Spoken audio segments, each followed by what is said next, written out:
Get ready for 2 hours of hard-hitting football talk, straight from their jocks about the jocks. It's Football on the Know with Jim and Joe.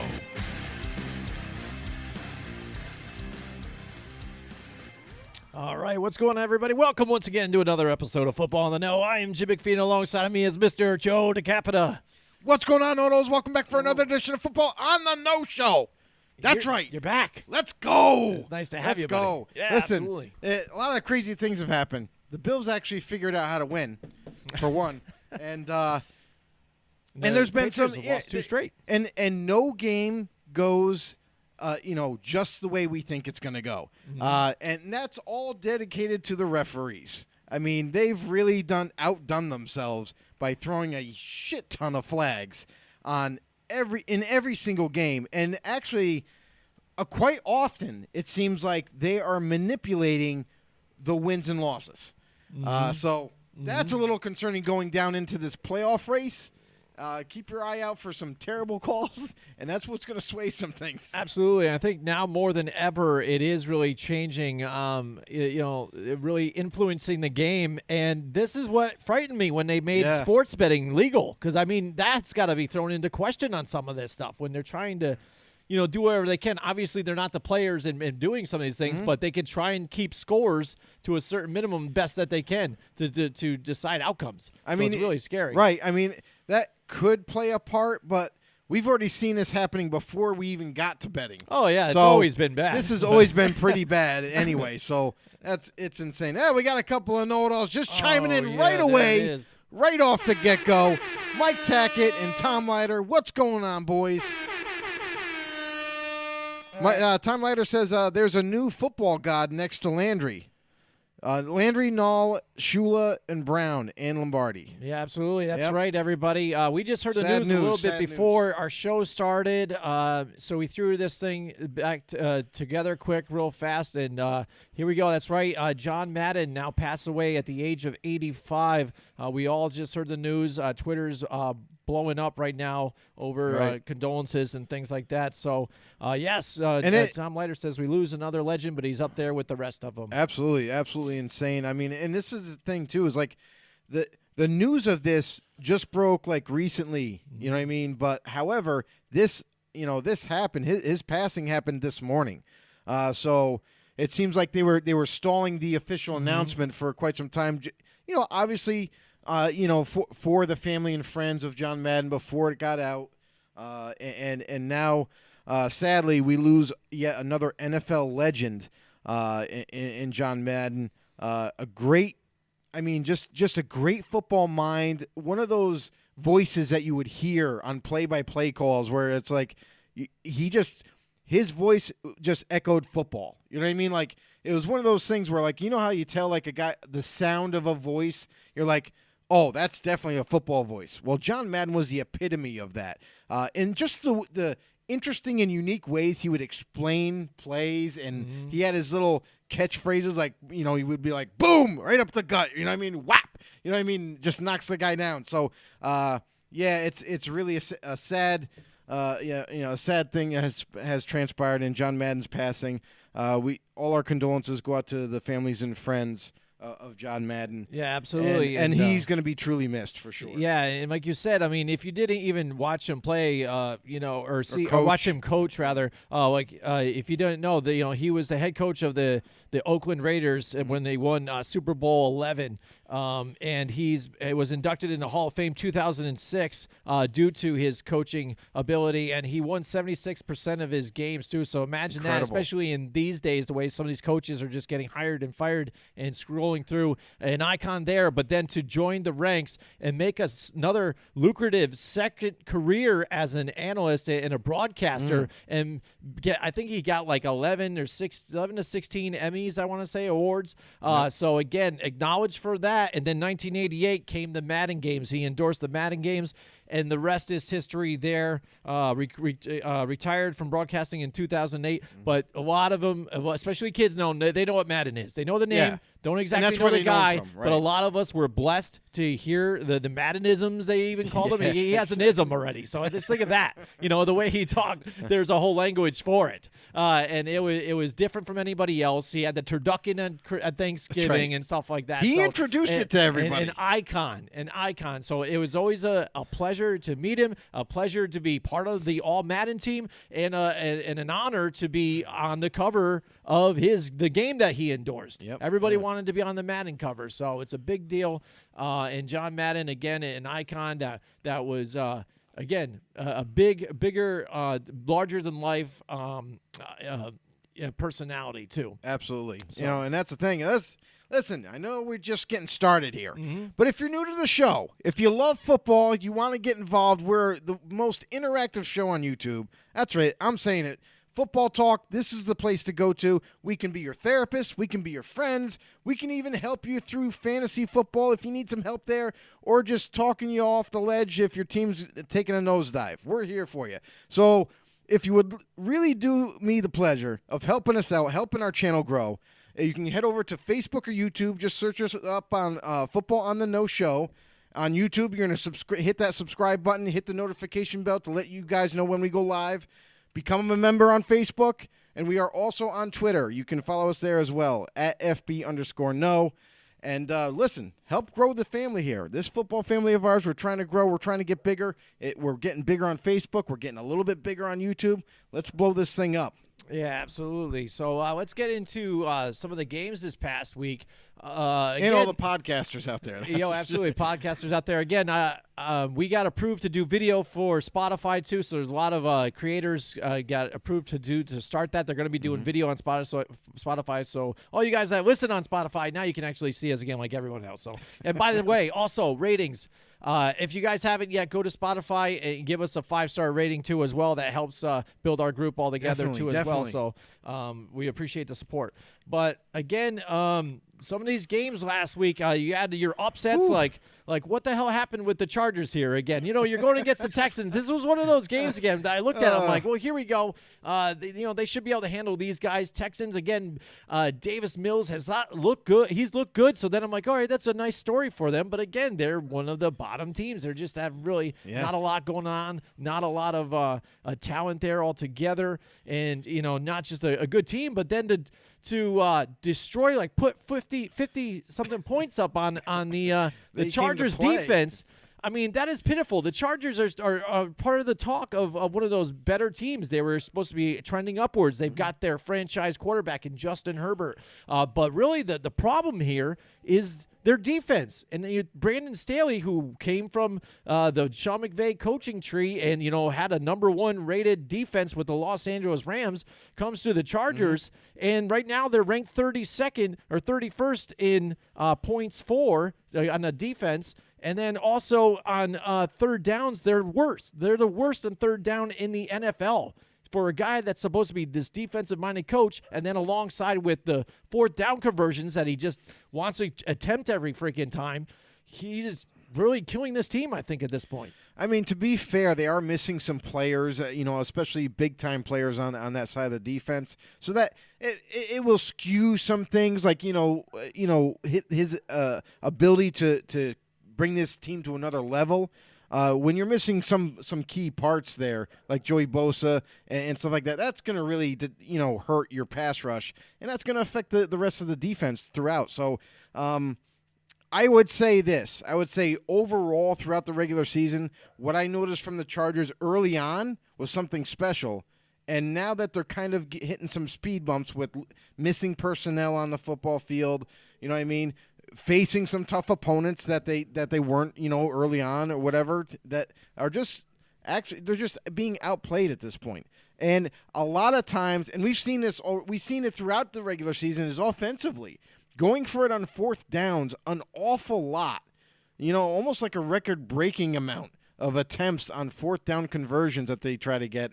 That's got to be concerning too, because some of those fourth down conversions that they didn't make maybe they were close enough to attempt a field goal. Maybe they could have went for points instead of trying to go out. And we've seen it recently, a couple weeks ago, where it literally cost them the game because every time they made it on that side of the football field, and they were either close to the red zone or in the red zone, and they decided to still go for it instead of just taking the points. That was the difference in the game for them to get a W. And now you're getting down to crunch time. Listen, in a very tough conference in the AFC with a very tough division where everybody's about a game apart, looks like the Chiefs are going to win this division right now. But with 2 games left this week and next week, this is crunch time. You can't afford to make those mistakes as a coach or as a team. So now it looks like they're on the downward turn right now as a team.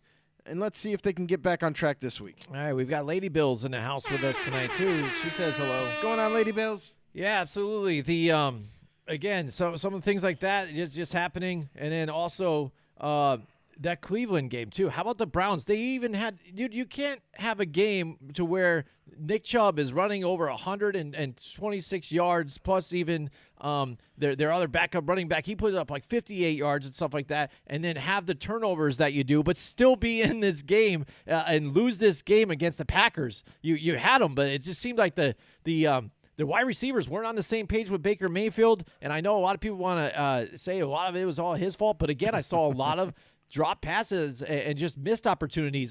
Donovan Peoples-Jones, he almost made my milk carton player of the week this week because, again, targeted like 7 times and just one catch with it, with only a 40% catching ability, I think it was. But again, where they were still in it, but then to make it close still at the end. But if you get rid of those turnovers, it's a whole different story. In Green Bay. For sure. Real quick, I just want to. Tom Leiter dropped a note before, and he said a moment ago that he goes, the Dolphins lose 7 straight games and then they win 7 straight games.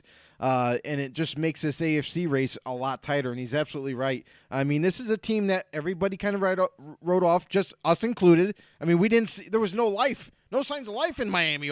And then all of a sudden they started to get healthier. Tua comes back, and look at where they are right now. Listen, and they're not even still fully healthy yet. They're still missing wide receiver pieces, but Jalen Waddle is holding it down as a rookie and playing amazingly well for him. So that Dolphins team is on the rise. I mean, their defense, which was a sieve in the first half of the season, is now coming together, is now playing and balling out on that side of the football, and it's helping this offense, as they go. So that's an incredible race. But then, yeah, Jim, you're right. Going back to that Browns game, it was actually an enjoyable game to watch. It was just you almost want to smack your head into the wall because as a Browns fan, you're like, what is happening all of a sudden? They were right there competing with the Packers, and then all of a sudden it just took a quick left turn. And it was like, wait, we were in this game. What's happening now? I don't know what's going on in Cleveland. All I do know is that they definitely got some shit they got to sort out. And it does start this offseason. It starts with a guy by the name of Baker Mayfield. It starts with, do they keep him? Do they move on from him? Do they decide to, if they do move on from him?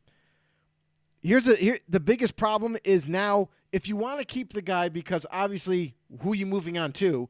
Like, you could move on to Case Keenum and say, well, this is going to be our quarterback for the time being until we get the next guy, which could, quite honestly, that would be probably the route that I would go. Instead of trying to pay this guy millions of dollars, keeping him there. And so far to this point, you know what you have there in Cleveland. Baker Mayfield is just a mediocre quarterback that is just holding on to the strings of stardom. It's not going to happen for this guy. He's failed time and time again in Cleveland. He's shown some flashes, don't get me wrong, but then for the most part, he just doesn't get it done. So much like his own counterpart and like a guy like Andy Dalton, who in Cincinnati was the same way. He was the starter. He was there. He would show flashes, but then just couldn't get it done. Baker Mayfield's the same way. Absolutely. Tom Leiter says Michigan beat Ohio State, then the Browns imploded. Sad time to be a Cleveland fan. Yeah, it definitely is. Definitely is. That's funny. Good stuff. Good stuff, Good Tom. stuff, Good Tom. stuff. Absolutely. And don't let Mike hear you say that. There you go. So it's talking about that, though, too, and the Cleveland Browns and my missing milk carton player of the week then. We talked about maybe it was Donovan Peoples-Jones here, but I had to do it. I had to go with Baker Mayfield there you anyway. have it. So there it is. There you Just have because, it. again, if you look at the stats, 1 touchdown but 4 interceptions altogether. I think it was 215 yards passing. In a QB rating, it just wasn't very good either. Right. So, Yeah. I mean, you got to be able to be that guy. You're that quarterback. You're the franchise quarterback that they wanted, picked 1 overall. I know. So you've got to be Ooh. this guy to get you through these games. And I know it was a question. He's going through a lot this season with For the sure. injuries that he's had, Yep. but then also out on COVID, and then to quick come back and play for these guys. But like I said, you're the captain of the ship, and for you guys to have the the rushing yards that you did, and the power that you did, and be able to not come out of here with a victory when you had Green Bay on the ropes right there, it falls on you. And if you had some of those turnovers back, that would be all the difference in the world. So he's going to be my missing milk carton player of the week. But yeah, I mean, this past week we saw some of our shakeups here in Baltimore. A lot of that is just because, again, they lost their quarterbacks because of COVID and Both Lamar quarterbacks. Jackson's all. Yeah, so I mean, some of these starts, some of these young kids that had to start in there and things like that. I mean, Josh Johnson, he's not a young kid, but again, the guy that's not your starter, old guy. But then you had Ian Book last night who had to play against Miami, and they were just like, talk about Dolphins. They were more like sharks in the water against this guy. they smelled just blood rushing for sure. nonstop. The Saints defense tried to keep him in that game, but they just couldn't hold on any longer, and it's rough for the kid. But that's the problem. Some of these things, and COVID is really being. You want to talk about the referees and flags? Definitely COVID is being a game influential. decide and influence or on all these games altogether. I mean, look at the Washington football team too as well. I mean, they were a shell of themselves here, and they could barely muster up a team to put out there against the Dallas Cowboys. Yeah. So where they got crushed, and they even had fighting amongst themselves along the sideline. So much frustration with these guys. I mean, Jonathan Allen took a big swing. oh yeah, On Ron, is it what's his name? Payne, I think it was last Yeah, name. Payne. Yep. So yeah, he was super hyped too. He was shaking all over, man. He was He was. And then you saw them And then on they had the- to play next. Then they were next to each other playing. That has to be I was crazy. like, But again, one of the talks, I think, if we're getting to the playoff picture here, the New England Patriots, the Buffalo Bills. The Buffalo Bills go in and take care of business in New England. We should have picked the Bills on this one. We had said when we were going through our picks that New England, again, can't win at home this season. Kinda And riding the that Bills go in Patriot there and train. they're able to come back, and they split a game now with these guys. But because of what they've done with their strength of schedule, they leapfrog over the Patriots down. The Patriots move a few spots down there. I think dropped 4 slots now in the playoff picture. They were up at the top. Now you've got the Kansas City Chiefs all the way at the top at the number 1 seed, waiting for everybody to see what happens with the rest. But it's funny because you got the Chiefs, and then everybody else is in the hunt, and they're all at 9-6. So these next 2 weeks are going to get pretty crazy here, Joe. I just hope again that COVID isn't a major factor for some of these guys, and you're not going to have some of these guys come out and like say Josh Allen can't play or things like that. That would be tough to see this close riding into the playoffs. But the NFL did make an agreement with the Players Association now that they would change the time off from 10 days to now 5 days to come back and be able to If be you're with vaccinated. the team. So I think it said regardless of vaccination. No, I'm pretty sure I read that. It's was if you're regardless of vaccination. It's if you're vaccinated. If you're not vaccinated, then it's 10 days. But which I don't see why that makes any difference. I think that's stupid. But all right, here we go. Tom Leiter says the Rams had 10 players with COVID, so the league pushed the game back till Tuesday. I thought teams were supposed to forfeit. Right. Big market rule change or what? Yeah, Absolutely, Tom. Tom. You got it right there because, again, if you couldn't field a certain amount of players, you were going to have to forfeit that. It was a big talk, but you saw what happened when they needed it. This is the same reason why the owner for the Raiders, Mark Davis, when they moved that Browns game, they were like, hey, wait a second. It wasn't there a rule before the season started that we were not going to postpone games, that if a team could not field a team, or if they were going to struggle with all the losses that they had, then they would have to forfeit, correct? Correct. And now what are we seeing right now? Now that COVID is now starting to rear its ugly head in the NFL, and teams are missing a lot of players. Oh, we're just going to move these games. Wait a second. You guys just made a new rule, and now you're not even abiding by it. So how can we take the NFL seriously, ever? I mean, they just kind of bend these rules that they themselves make just to fit their own needs. So, yeah, Tom, you're absolutely right. I mean, this is the problem. The NFL makes rules, or they make statements, and then they don't even go by what they say. Tom Leiter says, so the Seahawks got sick and lost. Yeah, that game, too. I swear, dude, I shut that game off. I thought Seattle had won that game, but then all of a sudden they allowed the Foles magic to appear and then come back and get 2-point conversion. That game. How about that catch, though? Even after when he gets hit and he's coming down, he's holding the ball with one hand, hanging onto it. Yeah. You would think that even at one point, one of those guys just try and swing at it, just to pop it down. But what an amazing end, though. No pass interference. Yeah, I know. There's a lot of that's been just – it's weird. It's like they really call it, or then all of a sudden they avoid it altogether. It's not a difficult rule to call. Listen, if it affects the catch, if it affects the ability for the receiver to catch the ball – it's pass interference. It's that simple. If it doesn't affect their catching ability, then you don't call it. It's really that simple. I don't know why it's so hard for these guys. Yeah, and then what's up with the discussion all the time for every little thing? You're like, let's talk about this. Hey, Bill, what are you doing tonight for dinner? You know what I mean? Are we going to Red Lobster? Like, what is that? What's happening? I don't get that. But they take forever when they throw a flag. This is what really grinds all these NFL fans' gears is because when they throw the flag, they throw it right away, right? And then they get together, and then they have a conversation. Then here comes Jerry from the other side of the field. He comes over, and he's in the conversation. It's like, what is taking so long? What did you see? The guy that threw the flag, or guys that threw the flag, what did you guys see? It's fine you want to come together to make sure you make the right call, but get it together and then make the announcement. You make everybody wait 2-3 minutes, and everyone's like, well, what's happening? And then they break the huddle, and they're like, oh, we're picking up the flag, no foul on the play. And you're like, well, what was the conversation for then? So, I mean, this is the thing that gets everybody upset about. How about last night's game? If you guys watched, there you go, Tom Leiter says, turn and look. They need glasses. Mafia donated thousands. Yeah, that's right, to a Western New York Vision Center. That's right, in the rest behalf. I saw that. I shared that even on our thing. That is hilarious. And what was that point? Oh, yeah, the Monday night game. What do you think about this when Brian Flores, after that whole discussion again, there's a discussion on what the hell's going on. Right. Finally, they're like, oh, yeah, nothing's going on. So they're going to restart the clock. And he's like, oh, I'm going to call timeout when it happens. Then all of a sudden they start running, and he's like, no, what's going on? I didn't want that. I didn't have my play set up, blah, blah. And then there's a conversation, and then they gave him his timeout back. Yeah. And Sean, Payton at the other end, it was right before the half.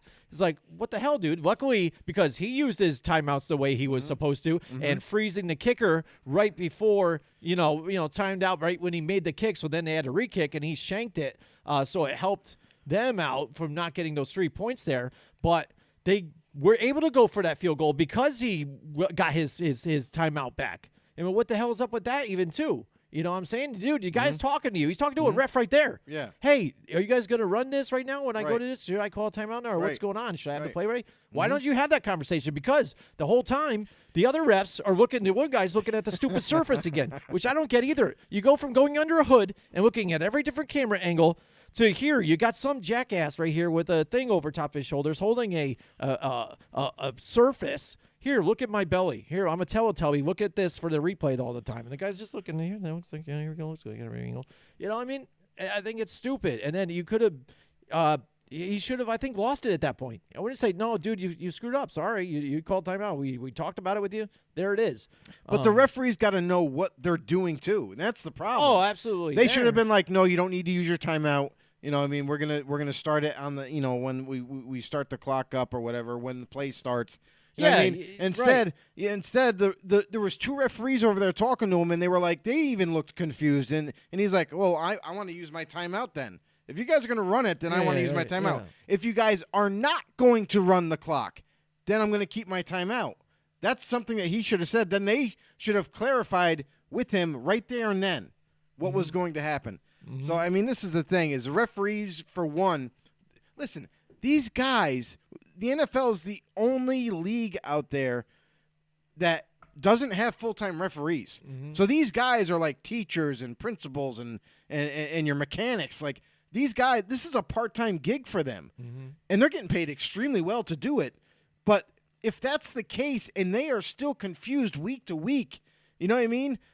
There's got to be something done here. Like we were pounding the table for the referees to hire full-time refs and to continue that kind of rebirth of the referees into the NFL and just having everybody full-time. And they kind of gone way away from that all of a sudden. It's like I think that would have been beneficial in the long term, in the long run, when they finally get all these full-time refs in, then they can teach them all the same thing. They can, in the offseason, here we're going to watch all of last year's plays and go over each call and see this is the way we want it called. That way everybody gets an idea of, okay, this is what we're going to call all the time. It's going to be uniform this way, this way, this way. But we're not getting there all of a sudden. It seems like the NFL pulled the plug on that whole experiment, and they're like, oh, no, we give up on that. Now we're just going to go back to the way things were done. It's absolutely terrible. Boy, that escalated quickly. I mean, that really got out of hand fast. Yeah. Well, we were very upset, and you can see that Joe is, too. He's very passionate about it. Lady Bill says full-time refs are necessary. Yeah, absolutely. And then the talk amongst these two, Tom and Lady Bills, about the Bills fans being some of the best 2 years running. Yeah, absolutely. That's the thing about these guys. I brought it up to my wife because, yeah, watch your blood pressure. That's why his hair is gone, because mainly the stress, and it's yelling, and then it freaks out, and then there it goes. But I talked to my wife about this. I'm like, yeah, this is what they do. They turn around bad things, and they turn them into good things. Right.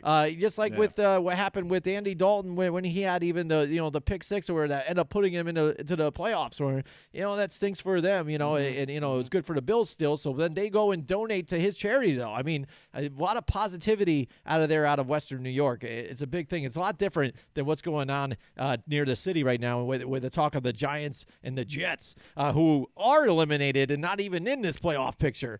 But let's take a look at the playoff picture right now, Joe. I don't have a graphic for you guys, so you have to look on your own. Like I said, the Chiefs, the AFC. Let's take the AFC first, because we're all talking about them right now, and that's the closest right now with everything. The Chiefs just sitting there at number one. It was funny because they got a slow start. People were wondering what's going on. Started playing that too deep safety look on them. But also, they started to get that offense together and really go to their bread and butter plays, and the guys that they need. Travis Kelce making the plays again. I think it was 6 seasons, consecutive, I said last week, with 1,000-yard seasons. I mean, this guy is still balling, getting it done for them, and be able to be a big playmaker despite some of the issues that they've had with the running game. And Patrick Mahomes being off at times, getting too comfortable with him being able to make plays on the run with these crazy no looks and everything and this and this. Getting called out a few times, I think, that this year on some of those things, and not being as lucky and opportunistic with some of the plays that he's been running. And that defense started off slow, but then started to get it together. Steve Spagnuolo started to get this group together and play better and get them to where they needed to be. Well, they finally started blitzing again. Mm-hmm. That's really what changed. That's the only thing that's changed, is that finally Steve Spagnuolo got back to his roots and started laying on the pressure on other teams. And that's really what's helped this Chiefs defense thrive once again. And you go back to the offense. Last week, we talk about COVID hitting. There was no Travis Kelce last week. He was out with COVID. Mm-hmm. So, and they were missing some pieces, so they had to rely on some of their backups. Was it Byron Pringle? He came on strong last week. Tyreek Hill was able to return to action, and he played a pretty big role. You know what I mean? Obviously, and then you had the running game. All of a sudden was involved too. Passing game out of the backfield. I mean, they just kind of mixed it up, that's what they're doing now. They're finally getting back to what was working, and that's just taking what the defense gives you. Listen, if the defense wants to protect that deep ball and not allow you it, fine. We're just going to dump it underneath and let our guys get whatever yards they can. So the Chiefs, they're back on track. They won 8 straight now, and they're 11-4 on top of the AFC. Right now, the Titans are the closest to kind of dethrone them, but that's going to require the Chiefs getting a loss. This week they're playing the Steelers, so Listen, we've seen crazy things happen, but I don't know if it's going to happen this week for them. I think they're going to get another win there. And then the Titans, they got another tough. Who was it? Bengals? The Bengals. Right here, you were just talking about the Titans. The Titans are right there, but again, they're a funny team because they're sitting there at 10-5, and to me, I don't know. I feel really like they should have been worse. It seems like their record should have been worse than that because I remember there's so many times that some of these games, I mean, they lost to the Jets, like teams like that. They have a hard-fought game here against San Francisco. I thought San Francisco was going to come away with that one. But, again, grinding away, Tennessee's able to come out and make some of those plays. And we have an A.J. Brown sighting absolutely, too, this time, too, because he's had That's because he finally played. Yeah, I know. That's what I'm saying. It's like you haven't been around there. They've been struggling with injuries, things like that. Yeah. Trying to keep things afloat without Derrick Henry. Hopefully, if they get one of these secured playoff spots here, he can come back and play for them in the playoffs. But they're kind of that team that's been up and down, and I'm not sure what I'm getting out of them, but still in the hunt. And now the Bengals, too, put on a shellacking this last week. Again, we talked about the quarterback situation for the Ravens and not being able to, have them because of COVID and other injuries.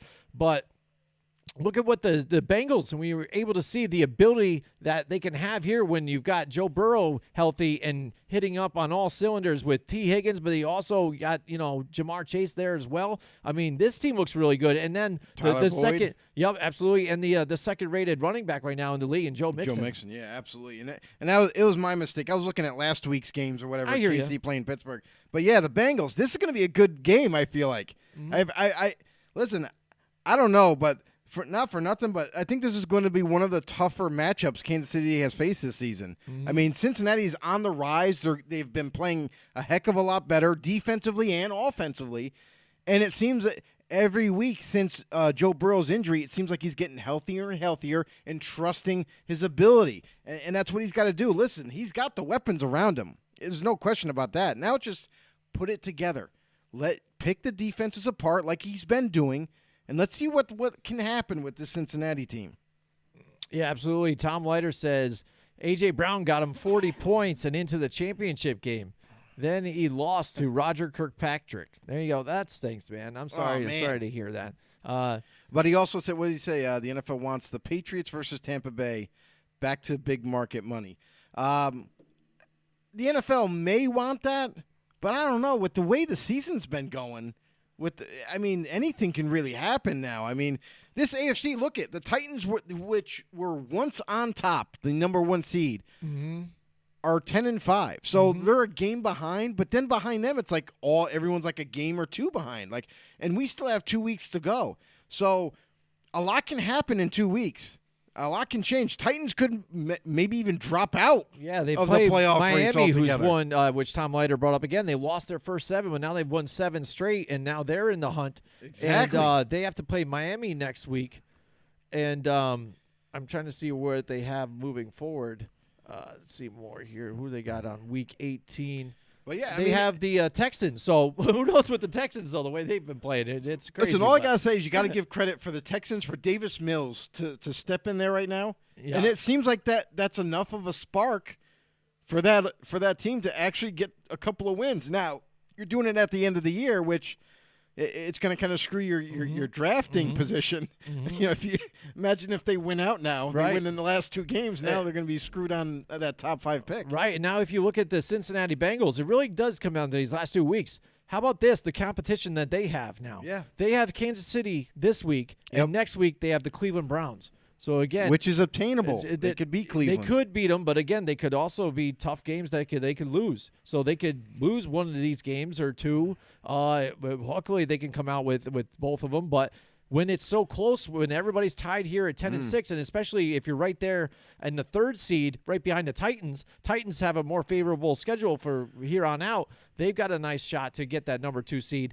But either way, after it's all said and done, only that number 1 seed still gets that bye week, so they'll have to play that wild card weekend. Absolutely. And it'll be exciting to see what some of these 8th seeds are, because again, in this AFC, I think any team can win any of these. So I mean, it's not like the NFC where we've seen a lot of just terrible separation to where most of them are already out and they're laying down in the basement. But some of these are attainable here. Now let's take a look at the Buffalo Bills again, who had a couple of games skid here. You know, couldn't get it together, but now 2-game winning streak. It was nice, got it together, and now they take out the Patriots and they move up into that 4th seed. Who do they have moving forward, Joe? They have the Atlanta Falcons, which that's definitely a winnable game for them. Because the Falcons just haven't looked good this year either. I mean, they're not very good altogether. Early on in the season, they were terrible, like absolutely terrible. Offensively, defensively, they didn't have an answer for anything. Now it seems like they're starting to figure some things out, especially offensively. It seems like they're getting better. They're getting more equipped, more acquainted with everybody. The chemistry's getting better. Kyle Pitts, the rookie tight end / receiver, whatever you want to call him, he's starting to ascend as one of those go-to type players for them. And they've stolen some wins, you know what I mean, in the latter part of the season. So, but they barely never beat Detroit even last week. I know, but they won. I mean, that's the thing. It's again. Now they've got the Buffalo Bills coming up, and then the Bills have the Jets in Week 18, so that looks favorable for them too as well. I hope that's favorable. Yeah, you would think, you would hope so. You know, it's funny to see some of these teams that actually win after not having their head coach there either too, because Robert Saleh was out because of COVID and stuff too for their head coaching position, and they played well, you know, but really a lot of it was too that big run that Zach Wilson had. That was a big part of their game moving forward. But the Bills, again, they're right hopefully there. Got the fire back, and that's what you want to do. You want to start hitting on all cylinders here these next 2 weeks here and coasting into the playoffs here. But again, depending on where they're seated, they want to try and move up near those Titans, because then you might have to be able to play the Dolphins or a team like that. That might be in this playoff hunt still, or maybe the Chargers and the Raiders are out there at 8-7. And the Ravens still are out there, but again, they've been struggling with so much this season for them to get into that playoffs. But maybe if they can get people healthy and bounce back into the playoffs, that would be an interesting thing too. Almost a little dark horse coming in as an 8th seed. And let's talk about the Colts, for example. That's a team that didn't look too good early on in the season, and now they're coming on really strong. They're hitting it in stride at the right moment right now. Towards the end of the season, they are definitely on the rise big time, and they are competing every single week. They are winning some games that we thought maybe they might lose. I mean, even last week they played the Bills, and you thought for a second there. I mean, I did. I thought or no, not last week. What am I thinking? Who did the Colts play last week? Colts played whatchamacallit? What the hell? They just played the other night. Oh man, I can't believe I can't think of it here. Colts played the Cardinals. Cardinals, yeah. And that's a team. Night, Cardinals. That's a team I thought was a shoe-in that the Cardinals were going to take that win right there away from the Colts. And the Colts impressed yet once again, and surprised some people. So the Colts they're just red hot right now. I mean, it's almost like they can't do anything wrong. The only thing is now that coming into this week is so far Wentz is on COVID list. Just happened today. So as long as he tests negative by Sunday, he'll be okay. He'll be okay, and he'll be able to play. But it is a 1:00 game, so I wonder how much that's going to come into play. 1:00 versus 4:00 game. Whether that test, imagine that, like if he tests positive at 12 o'clock, but then later on that day it's a negative, it would be kind of crazy. Yeah, he's going to be facing your Vegas Raiders there. Yeah. And if not, it's going to be Brett Hundley right there in the spot to be their quarterback. But I think their defense has really played really well, too. In that game, that's what I thought was a big major part of that game, because the offensively, the running game was Jonathan Taylor was really getting kept in check. They were able to make some big plays, T.Y. Hilton, a few of them there. And Carson Wentz, let me tell you, too, he's almost, for some reason, to me, he still gets the penalties that that's still roughing the passer and stuff like that. But for some reason, it really seems like a lot of defenders just want to wallop the crap out of him. Doesn't it seem like every time they got a shot, they were like, dude, like even the Chandler Jones had it easy just to walk away from it because the ball had already gone by, and he couldn't pass up the opportunity just to clothesline Carson Wentz and get the penalty. But the Arizona Cardinals, all the other two, that's the thing too. Yeah, a team that really was undisciplined and made way too many mistakes and way too many penalties to really get them out of this game too, to where even it was close for a little while, and it was just rough to watch. And the fact that they can't even go to Edmonds and get the running game, even though James Conner wasn't there, they couldn't get the running. You got to be more balanced, because when you keep Kyler Murray back there, and then your only other option is to fake to a running back but keep it still, they already know what you're doing there. They're going to be able to game plan towards that, and that's what you've been seeing. Yeah, and I just want to check real quick. We got some know-it-all banter going on. Roger Kirkpatrick fires back, says, beating Tom is better than winning the final. Oh, man. Shots fired. Shots fired. He's got him, yeah. So maybe that is, maybe they've got a little thing going back and forth. But going back to the Colts real quick, their defense has been playing pretty darn well. I mean, they've been doing their thing. And I think they won even watching that. It seemed like Carson Wentz made a lot of mistakes, though. I think they've been winning despite of his play. I don't think he's been playing really great. Yes, he hasn't turned the ball over, but a lot of inaccurate passes. Maybe it was due to some pressure, but whenever it seemed like there was the smallest bit of pressure, he tried to get out and just rush the ball and throw it in the dirt quick just to get rid of it, when he could have even held onto it a little longer and made a play, step up in the pocket and make a play. It just seemed like he was quitting on a lot of them and inaccurate passes, but he was getting walloped though. It's hard to say when you can't see the whole field like he does. You know what I mean? Because let's just say, for example, we see him escape the pocket really quickly, right? And then he just throws it away. Well, what we don't see is maybe everybody was covered. There was nobody that was going to get open, and that's why he just ended the play. So I mean, it's hard to say that as fans sitting at home watching it. I know fans that are at the game could probably talk more on it. But yeah, I would say he's doing a fair job. I feel like Wentz is doing an adequate job, and that's why they are where they are. I mean, don't get me wrong. Like, Jonathan Taylor deserves a hell of a lot of credit for it, but at the same time, Wentz is making the plays that need to be made when they need it. I mean, yeah, he is making some missed throws. He's missing some targets and that type of thing. But I mean, he's not killing them either. You know what I mean? Yeah, that's the thing. He's not killing them. So I feel like, they're doing okay, and they're in the playoff hunt right now. They are right there in the playoffs as we speak. If they ended today, they would be in.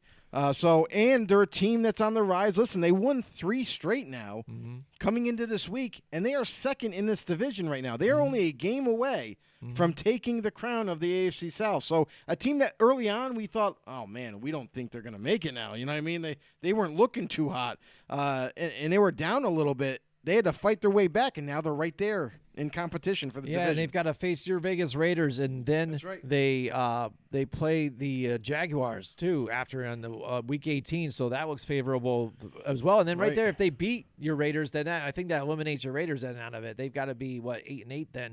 So mathematically there might be a little spot there. So depending on what the Patriots or what the Dolphins do, it's really dependent on what everybody does. Yeah, I mean because. But yeah, then you've got the Patriots again, who now looked like again we saw the winning streak that they had. Mac Jones, even though he was playing well, but then the last couple of games not so much, but doing enough to try and get the team back in there. Really, I think the defense has been struggling on this end, but. Where he was in question 3 weeks back to where he didn't have to do a lot against the Bills. They just kept handing the ball off. Yeah, it's all here he goes. So they're like, all right, well, is it the scheme or is it just Mac Jones? Is he that good? And blah, blah, blah, and you hear all that stuff. But they fall in the last couple weeks, and now they fall 4 spots down to the 6th seed here to where they've got to play the Dolphins Week 18. And who do they play this week? The Jacksonville Jaguars. So then they can beat the Jaguars this week. And then maybe the Dolphins again. That's going to be a game that matters. That's the thing we're looking at in these last 2 weeks here. Yeah, these games are going to matter, and you just hope again that a lot of these guys can stay healthy here, and we're going to see where it shuffles and plays here for the Patriots. And when Tom's talking about they want to see Patriots Bucks, yeah, that's a good storyline to have here too. But you also think that maybe even they want to see the Kansas City Chiefs up there too, because they've been kind of the cream of the crop there. He's got the flashy Patrick Mahomes, the young talent that's on the commercials all the time, really pushing the label of the NFL out there. And maybe they want the Cowboys and Dak Prescott and those guys out there, America's team, to finally bounce back and make a storyline. I don't see it. Yeah, who knows? All right, so but the Patriots, they got an opportunity to move up still. Like I said, now the Dolphins, we talked about them, and now they've got the Patriots that they're going to be facing week 18, and this week they've got the Tennessee Titans, so that's going to be a tough one. And then you're looking at this. They face all each other, so these are all these teams that are in the hunt are actually facing each other. It can't get any better than this. It's almost like those divisional rivalries that get to play each other at the end of the season to see what happens too as well. All right. Let's take a look real quick on the teams that are on the bubble. Do we think they're even going to have a shot? I mean, Chargers and the Raiders right now in the AFC, they are on the bubble. Chargers are on a downturn for some reason. They just can't seem to figure out. Actually, they just can't get out of their own way. And then as far as the Raiders go, listen. 2 divisional teams they had to face. I feel like the Raiders, they've had to go through, like, so much freaking turmoil this season. Mm-hmm. Whether, like, they lose their leader and their coach in John Gruden. You know, they're missing players. Ruggs gets into trouble. He's done for a lifetime, and it's like, what more can go wrong for them? I just feel like it was a complete uphill battle for them right now, and I feel it's going to be extremely difficult. Even if, let's just say, for example, even if they were to win the next 2 games, I still feel like it's not a guarantee that they make the playoffs. Because it's all predicated on now ahead of them. Whether the teams lose or not. Like Patriots, they're right there. I mean, everybody's so close. It's just absolutely insane. Absolutely. Roger Kirkpatrick's in the house. He says, poor Tom beaten by a lifelong Raider fan and Canadian. There you go. Look at that Canadian that loves the Raiders. And he says, Tom's NFL News and Updates group is a great Facebook group, and it's been a blast to help out as an admin. And just went off of my screen that I was reading. There we go. Let's see. But shout out to Tom Leiter and his group, though. That is correct. It is a great Facebook group to be part of. So that's right. NFL News and Updates. Tom Leiter says playoffs. We're talking playoffs. Raiders. LOL. Here we go. But yeah, they have to face the Chargers. Week 18, the Raiders there, and then Denver Broncos face the Chargers here too. Which again, that could be a close game. You know, you're not sure how that's going to happen because you saw even that Raiders and Denver game, that was close, even though you had Drew Lock into that game too as well. So these guys, they know each other. They keep facing each other. It's always tight. It's going to be knockout, drag-out right until the last week. I mean, for the Raiders, it's just going to be because of poor coaching is what they have to face. I mean, the offensive coordinator for the Raiders is actually what's holding back the Raiders' offense. Defensively, as long as they have a lead, they can wreak havoc in the backfield. So it's an uphill struggle for them. I don't know if they're going to be able to do it because of everything that they got to fight. I mean, but it's a long shot. We'll see what happens. A lot of these teams, it's so close right now.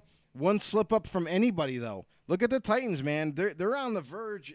They could not only lose a division, but they could very quickly end up losing maybe the last 2 weeks, and then they're out of the playoffs just like that. So a lot can change in 2 weeks. Absolutely. Very exciting stuff right here. But let me tell you what I'm excited about is Mohawk Honda there at Freeman's Bridge Road. That's right, Joe, where they go out of their way to please you. They just gave away $60,000 to charities. They did the 12 days of giving. That's right. That's what kind of company this is here. They're not only going to sell you the car of your dreams and give you the best deal and cash in for your trade-ins too as well.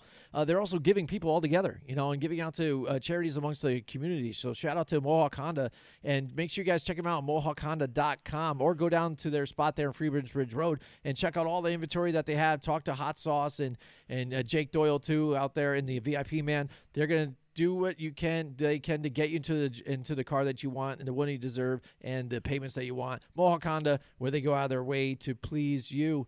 But yeah, let's take a look at the NFC picture now, Joe. We've got the Packers that have been sitting there and just chilling, still at that number 1 seed, kind of coasting there.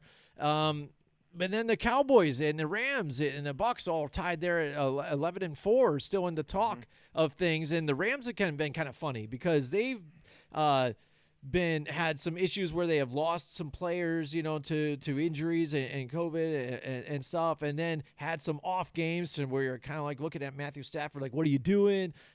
But silently, especially because of the fall of the Arizona Cardinals, crept back up in here and now lead this division.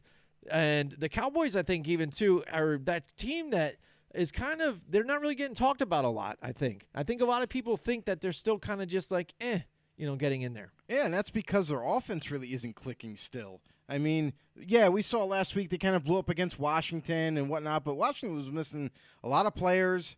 There really wasn't too much they could do. They tried, but, I mean, honestly, the Cowboys' defense just ate up that team. The offense just kind of fed off of what the defense was doing with turnovers and everything. I mean, there really was no hope for Washington last week. So that was kind of like an easy game for them. Referees and they kind of woke up with that. However, I want to see what they can do this week. They play the Cardinals this week. So let me see what this Cowboys team is really made of. Can they put up those kinds of points against a competitive team, a good team? And if they can, then maybe they are legit. Maybe they are going to make some noise when they get into the playoffs. So, listen, the Cowboys defense has been thriving. They've been playing so much better. Now that they got Micah Parsons, listen, we've said it over and over, as long as you have him rush the quarterback and find different ways to use him like in that capacity, he was going to wreak havoc. With DeMarcus Lawrence and him and Randy Gregory all creating havoc in the backfield, stopping the run, rushing the quarterback, and in turn, turnovers are happening for them. So it's going to be, this. I feel like this week we're going to find out how good this Cowboys team really is. Rogers out there, he's replying to Tom out there when he says Raiders LOL. He's like, easy now. There's a slim hope. It won't happen, but they're past the 3-13 years. So, Tom. Don't be rude. Don't be rude. All right. He says Cooper Kupp should be the MVP. I think so, too, because he's got the triple crown going right now. And he says, but Tom Brady is more glam. And I don't know. I think if Tom Brady gets the MVP, I'm going to be upset too because yes, he's putting up some passing numbers, but besides that, I mean, I don't know. I don't think he's really going to be really league MVP at what he's been doing. He's been able to be getting shut down and stuff as well. Right. I think it's more open for debate. I think this is the year out of any of them to take a look at a Cooper Kupp or Jonathan Taylor and seeing what these guys have been doing. Don't always just give it to the quarterback because they're the guy there to get the yards. We're also going to see some more yardage switch away because the way the league's structured now. And then also we got an extra week this season too, so you're going to see some of those passing yardage per season go up and get broken, and some of those records get broken as well. But getting back to the Cowboys, I agree with you as well too. That defense has really been locked in. Dan Quinn has done a whole lot with this team, but again, that personnel they get. DeMarcus Lawrence, it seems like once they got him back, it was just everything. And then Randy Gregory too, boom, click. That opened it up even more for Micah Parsons. And Diggs got his 11th interception now again. He's able to do that and be there in the record books. But I think defensively they're really clicking, and that's a big part of it. The offense, like you said last week too, did okay. They did it right, but again against a battered Washington team, to where the defense was just keeping the offense of the Washington football team just locked down, just pressuring Taylor Heineke. I felt so bad for that guy. He was just getting pummeled, and they had no answer for these guys, to where the defense of the Washington football team was just getting frustrated as hell. But the Cowboys, finally got to see their offense turn up a little bit, but they're going to face some of these tougher teams here into the playoffs, and they really need to step up and get that offense going here, because you've got the Rams, the Bucs, all kinds of teams that have the firepower, and Aaron Rodgers, you can't doubt him out no matter who's back there for wide receivers. But he's getting Lazard and some of those other guys more involved too in this thing. It's not just Devontae Adams. So watch out for that. So they're going to have to, this NFC is going to be pretty crazy with an air raid, I think, type of attack with all these guys. Because Cooper Kupp and the Rams too, you can't deny what he's been doing with this team in the season too. No, you look at this playoff race, too. This is another one. A lot can change in the seedings here. Listen, the Packers have a game lead, and it's like the second, third, fourth, they're all tied right now. Mm-hmm. So there's still a lot of room for error. There's still a lot of room for some movement here. The Cardinals, which were once on top, maybe they the last two games they win, and then some of these other teams falter. So a lot can still change in the NFC as well.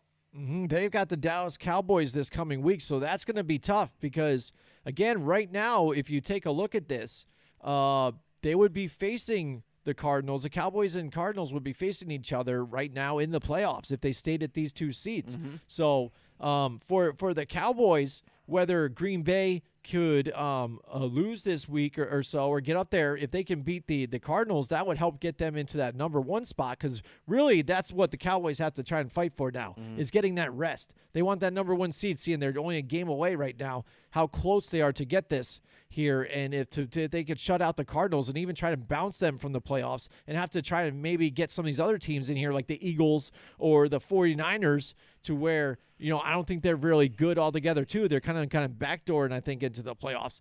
That's a better team you would probably want to face than this Arizona Cardinals team to where they finally hit the switch and get their shit right here. Mm-hmm. Mm-hmm. But yeah, that's right. That's going to have major implications. And look at look at the Rams right now. The Rams, which were they were teetering on that vibe of like, oh well, we might start making a nosedive. They weren't looking too well all of a sudden midway through the season. It was like, what's happening in LA? Is it Sean McVay is the problem? All those things started to swirl around again. Is he calling the right offense? What's happening? He's got the personnel. But listen, they got it settled down. They got it back on track before the trade deadline. They pull off a couple of moves to get Von Miller to add to that pass rush. And now this Rams defense got back on track. They are starting to play much better again. And this offense is also, listen, nobody can stop Cooper Kupp. The guy's just unstoppable this season, and he's just tearing up defenses left and right. So Cooper Kupp, he's got my vote for MVP because I think this guy is like just absolutely annihilating the competition. But Rams, they are another team that are right there, and with a couple of weeks left, who knows how much can change. Maybe the Rams could also leap up into that first seed. So a lot can happen. The Rams are right there. The Buccaneers are next on that list. Just let you know quick, the Rams have the 49ers in Week 18, and then they have Baltimore Ravens this week coming up.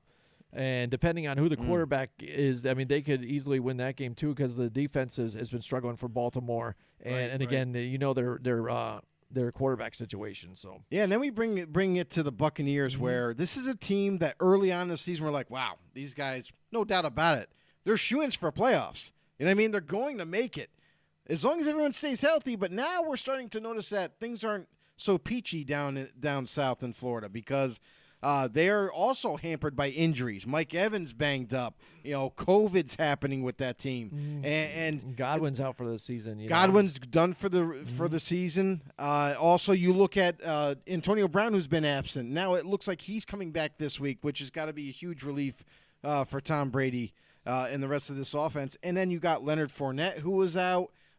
Ronald Jones is now the go-to guy. A lot of things are changing with this team late in the season to where this might affect them in their playoff run. They might still very well make the playoffs, which looks like it's going to happen, but how much is this going to affect them in the playoffs? They're not going to have the same team that they did last year. It's going to be very, very different. So they're another team that has to fight for everything they get. Yeah, and the thing, luckily for them, is they play the Jets this week, so that should be nice for them to help bounce back too. And like you said, in the running back situation, they even had that guy named Vaughn, get a big old run for them. And that's the thing that we've talked about with the Bucs is like they were so deep at wide receiver and even some of the other personnel that they have. Tight ends, you should be able to get these wins and get these things done too. So now they face the Panthers here in Week 18 too. So it looks like a nice clean road for them to try and go through here. So now I think that really is going to put some of the pressure on the way the Packers play here because you've got the Jets and you've got the Panthers to where the Panthers, you want to talk about quarterback situations there, they have a pretty bad quarterback room to do as well on their end. What's going on with them? What the hell is Matt Rule doing? Can someone answer that? Because last week Sam Darnold was able to come back, right? Mm-hmm. But they named Cam Newton the starter. But then Cam Newton has been sucking too. But he's been terrible. Yeah. But then what they did in that game was they kept switching quarterbacks. Yeah. Playing it like a college role. Listen, it seemed like. They were in the red zone. They brought Cam in. He didn't do anything. It was 3rd and goal, and they bring in Darnold on 3rd and goal, and nothing happens. It's like, what are you doing? Why do you keep changing quarterbacks? Play to play, series to series. That's not how you do things in the NFL. So I don't know what Matt Rule was thinking, but it definitely wasn't about winning. Mm-hmm. Yeah, absolutely. And so the Bucs, I think they have got every chance to go in there. Like you said, early on, they even struggled that first game against the Cowboys, but were able to pull out that win. But you said it kept it going, but now maybe Antonio Brown can come back and help out this team, and he can have that weapon. Because you saw the difference when Antonio Brown wasn't in there. What toll that really took on the offense, because he was kind of that go-to guy and that deeper threat for the Buccaneers, and the fact that they don't have Mike Evans, who is really their scoring threat in the end zone area, in the red zone, to not have him, he's got to look to other options and feel more comfortable going to some of these other guys that they have. Definitely, and then you look at guys like Scotty Miller, who kind of Tom Brady established a chemistry early on when he first got to Tampa with Scotty Miller. And even though he's not technically a starter, when he is inserted into the game, he's definitely balling out with Tom Brady. Brady loves to get him the football. So it's like players like that, guys that have potential, guys that just get it with Tom Brady. Those are the guys that are tending to thrive, week in and week out when they don't have their key players in. I mean, it's definitely going to be concerning with Chris Godwin not being there, because he was that kind of like not under the radar, but like kind of like that second tier to Mike Evans, like playmaker. You know what I mean? Like he had 2 playmakers. He had Evans and he had Godwin. And now that he doesn't have Godwin anymore, who was more of that quicker, shiftier type of receiver that he could just get the ball to and watch him run after the catch, that's going to be a little bit different for Tom now. Now that when he needs it the most, he's going to have to rely on guys like Scotty Miller, especially if Mike Evans is double teamed and they're trying to shut him out of the game. So, I mean, this team is going to go through a little bit of a change as they make their playoff run, but let's see what happens. All right, there's a couple of comments here. Sorry, you guys out there. Restream was kind of acting up, so our chat box was acting up, so I haven't got to your comments, but I'm going to read them off right now and try and get to you guys, so I apologize we haven't got to them yet. Roger Kirkpatrick says, Jonathan Taylor is the most entertaining player in the league. Good MVP candidate. Definitely. It will go to Rodgers, but it's not an easy one to rank and pick. And then Tom Leiter says, Cowboys defense wins championships here. It's true. And Gaz is in the house with us tonight. He says Mike McCarthy looks like someone who smells bad. Go Bucks. There you go. So you got somebody on the other end of the spectrum here that's saying, I want the Cowboys to lose some of these and get up in there and get a better seed here. But we'll see. But even seeing the Bucks, how about seeing them on one of those lower tier seeds? I mean, that's kind of scary to be able to see something like that too. So that could be some of these storylines here too. Like we had said in the AFC, what team you want to face that are the lower seeds, because anybody can get beaten by some of these guys. If you even got the Cardinals or the Buccaneers here in the 5th, 6th seed, somewhere around there, that could get scary. That could get scary moving forward in the playoffs. Tom Leiter says Niners got swept by Seattle. Come on, man. Yeah, and that's the thing. The Niners. I saw that. I suppose they had that game there. Against the Tennessee Titans here, but they let that one slip away too. They're in rough shape. You want to talk about quarterback situations here now? Jimmy G, he's got that injury too, so he's done. And so this has got to be Trey Lance moving forward for the rest of the season and then just moving on. So they got to make a decision on Jimmy G at the end of this year. Are they trying to move him? What kind of value are they going to get for him? Or what? Or just say, hey, let's keep you in the quarterback room, and now you guys have to fight it out maybe next season. And that's the thing, is like they're not going to pay him to be a backup with that kind of money. So they're definitely going to either have to move on from him, whether it be via trade or if they can get out from that contract, they're going to cut him. You know what I mean? So Listen, Trey Lance is the future, whether you 49er fans like it or dislike it. They drafted him for a reason, so they're going to give him ample opportunities to be the guy. And whether, I don't know if they can financially do it. I mean, obviously they can because Trey Lance is on his rookie deal. So if they wanted to, I guess they could keep Jimmy G, as the backup. But, man, that's a lot of money to pay a backup. But also, it's like, listen, they're going to turn the page. Trey Lance they're going to make him the starter going forward. They're going to utilize him in the offseason and get him game ready for next season to go.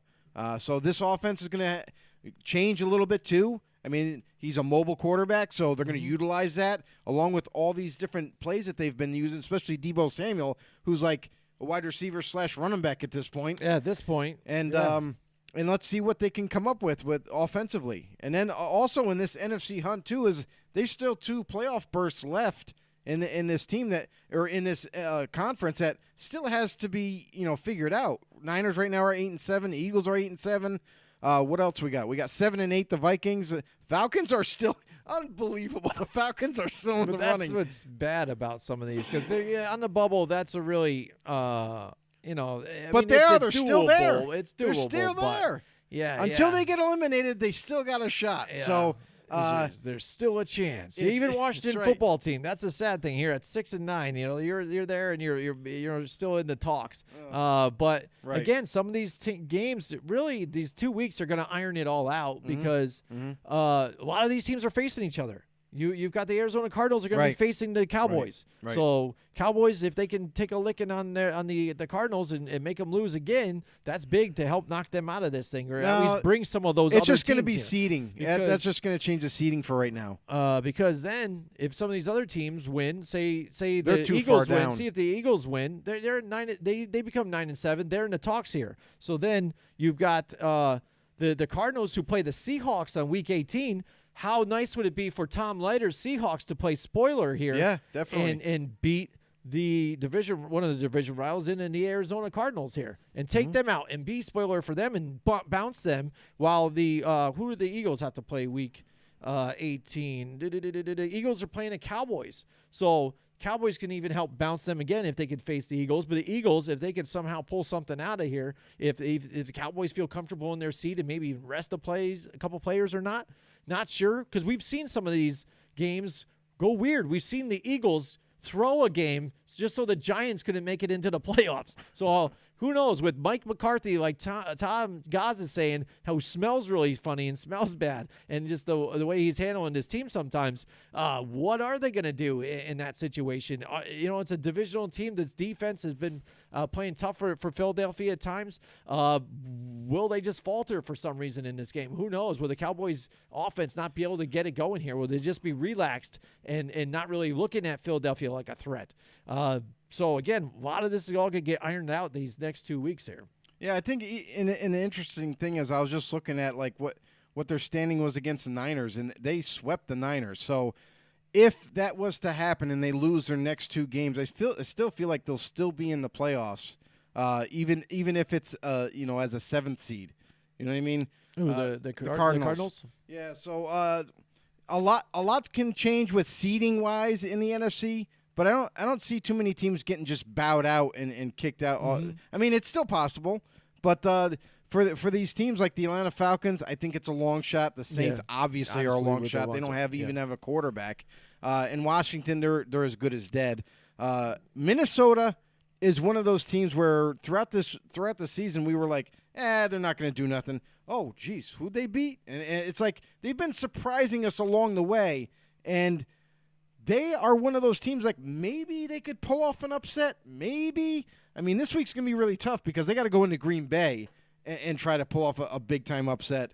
But, I mean, I don't even know who they're facing in the last week of the season, but this week alone is a tough uphill climb for them. But, I mean, I would feel like the Green Bay Packers just want to kind of cement and staying up in that number 1 seed. They're definitely got something to play for. They got to play the Bears Week 18. Yeah, and that's a winnable game. I mean, they beat the Bears the first time around. So what's to say they can't do it again? Green Bay, though, that's a little bit tougher opponent to try to conquer. So It's I don't know.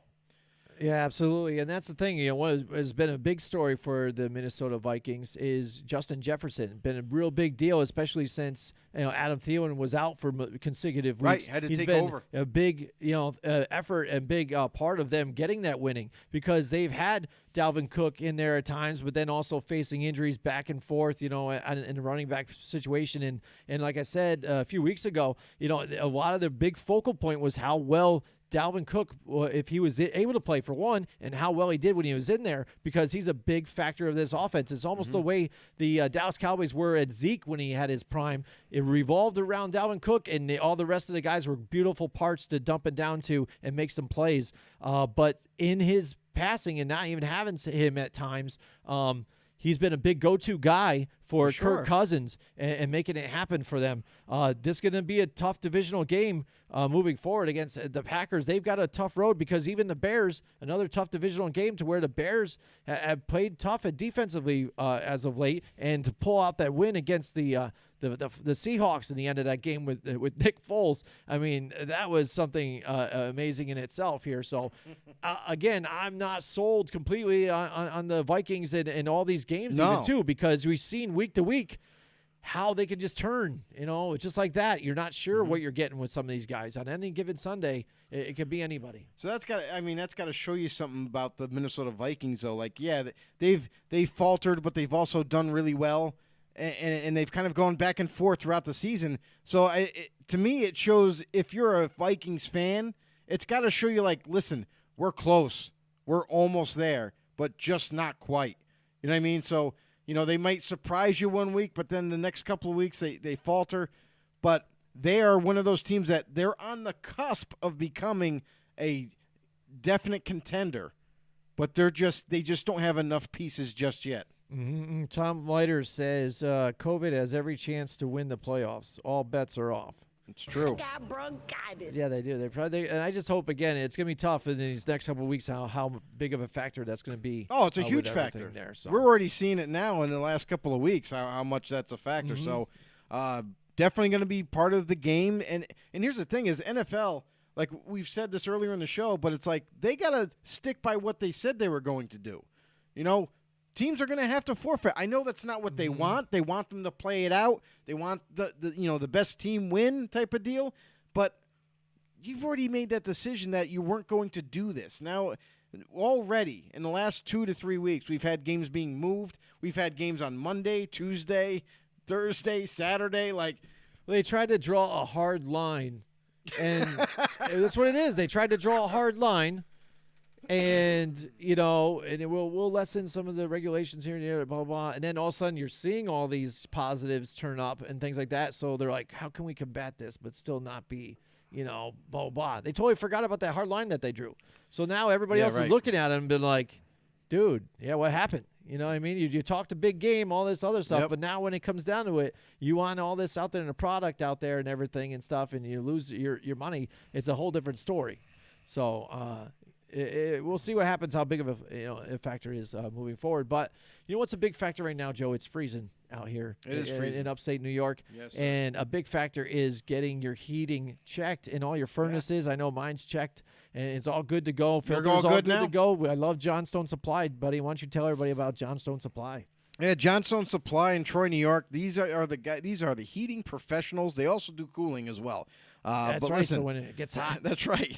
So if you're looking to upgrade your system, or you just want to get a checkup on it, or maybe even you have some questions for these guys, Johnstone Supply are the guys to go to. Listen, they've been family owned and operated for decades. They've helped out the capital region, upstate New York, for quite some time. If you want to visit them, you go ahead and visit their store on 6th Avenue in Troy, New York.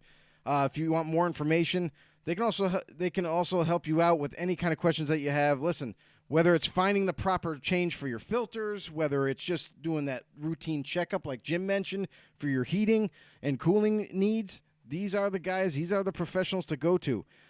Johnstone Supply and their staff can help you answer any questions that you may have. From George to Tom and the rest of the staff, they're looking forward to helping you guys. You can go ahead and follow them on Facebook as well, or even just give them a call at 518-272-5922. Johnstone Supply in Troy, New York. on 6th Avenue. Make sure you hit them up. They're the guys to go to. Yeah, absolutely. That's right. They've got a spot in Florida, too, so I don't know how close it is to Mike Tackett out there, but I know he's out there in Florida. Tom Leiter just said, he goes, John's Home Supply heats NFL news and updates. Oh, yeah. I like it. That. I like it. There you go. It's going to come down to depth, he also says, with everything with COVID. Yes, absolutely. And you know what the music means. It's the time for the picks competition. Again, the picks are coming in hot and heavy. There it is. There is the standings. Joe got another game up on me last week. I went with the damn Jaguars, and I swear I could have had it. God damn you. But, oh, well, it is what it is. And we're still combating all this COVID and guys in and out, so we're changing our picks throughout the week and stuff. It's crazy. And trying to make it work. But here it is what it's all for. Right now it looks like I'm going to be drinking this thing at the end of the season, but we got a few weeks left. Let's keep it close here. Let's see what I can do. But this is it. We're playing for all the marbles and all the alcohol right there. So, guys, go ahead and do your picks with us. Mike, I don't think he posted his picks yet on he didn't. page yet. So he just started joining us and watching us, by the way. So shout out to Mike Tackett as well with us in the house. Joe, what do we got here? We got all the games on Sunday except for Monday night's game. So no more Saturdays, no more Thursdays here. What a bummer. It's all going down. So Sunday's going to be freaking crazy, buddy. You better be glued to that red zone or the television set. What do you think? So the first game we got is Atlanta at Buffalo. This is a game that Buffalo needs. Hey, listen, they got to stay in the hunt. They got to maintain your composure. Maintain your composure. Whoa.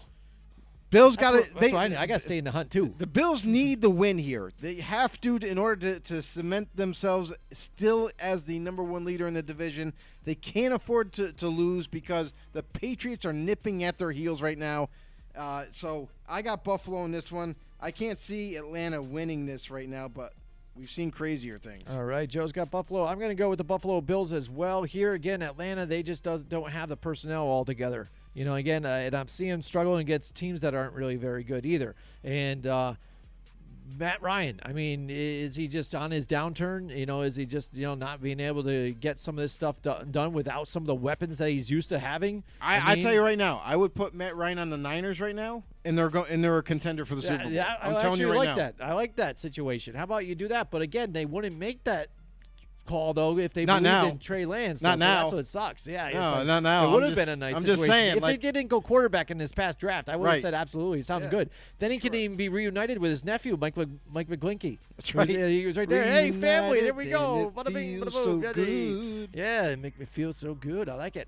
All right, here we go. The New York Giants, they don't make me feel good. They are terrible. But again, they're so injury prone right now, and they've got Jake Fromm in there too. Just the season's over. Is Daniel Jones definitely shut down for the rest of the year? Yeah, okay. He's shut down. That next situation, they just don't want to That's deal scary. with. Yeah, that's what they're saying. They just don't want to mess with it, man. Any kind of a neck issue, like we've seen Maurice Hurst was one of those drafted players coming out of Michigan. Highly touted D-tackle. Everybody thought the world of this guy. He was going to be the next greatest D-tackle type of deal.